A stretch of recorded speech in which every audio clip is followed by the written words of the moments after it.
在国际人权日的这一天，很荣幸能够受邀来到监察院，见证从今年8月开始，监察院国家人权委员会的运作成果。刚才我一到监察院，就先参观了这一次国际人权日的主题展，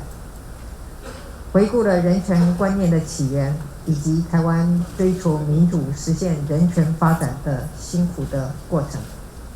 展览内容是漫长岁月的缩影，我们很清楚，这一页页人权的发展史，都是民主前辈们付出代价，才一点一滴累积而成。在国际人权日的这一天，我们都要共同缅怀前人的贡献。人权之路没有尽头，在今天的台湾依然有改变在发生。今年8月，人权会的正式运作，让台湾终于有了符合巴黎原则的独立人权机构。这几个月来，人权会也不断地为人权保障的工作创下了新的里程碑。在陈菊院长带领之下，人权会依法调查人权侵害事件，提出人权报告，比如稍后要发表的2公约独立评估报告。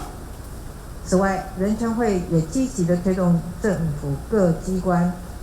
间的人权议题合作，协助政府各部门推动人权教育，像是考试院、国家文官学院的人权教材，就有来自监察院所提供的案例。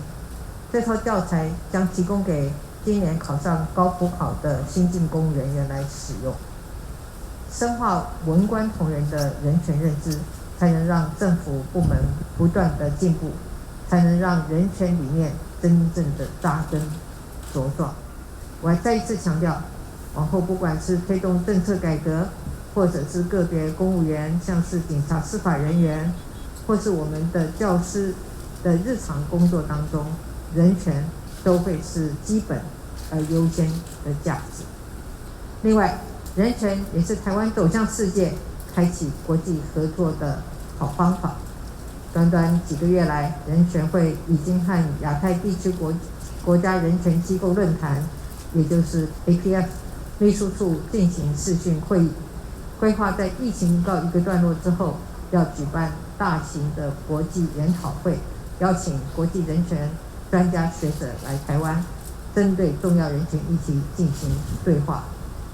透过国际合作，将可以向国际宣示台湾对人权的承诺，更可以让台湾的人权工作持续和国际接轨。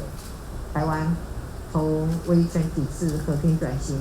历经政党轮替，到如今将有机会透过捍卫民主、自由、人权，成为亚洲民主国家的典范。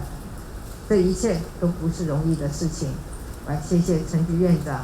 各位委员以及监察院全体的同仁的努力。我也要谢谢民间伙伴们长期的倡议和鞭策。我们也要谢谢在场的立法委员在立法上面的协助。今天呢，我们共同回顾的成果，就让我们一起继续加油。谢谢大家。